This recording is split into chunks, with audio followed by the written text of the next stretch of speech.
রাজার ঘরে ছোট রানী এলো পদ্মাবতী।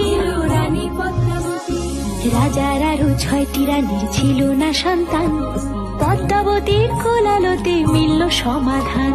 বছর যেতে জন্ম নিল 7 ছেলে 1 মেয়ে, হয় খুশির আকাশ হঠাৎ কালো মেঘে গেল ছেয়ে। হিংসেতে যায় জ্বলে পুড়ে বাকি 6টি রানী, যুক্তি করে ঘটায় ওরা 7 কুমারের হানি।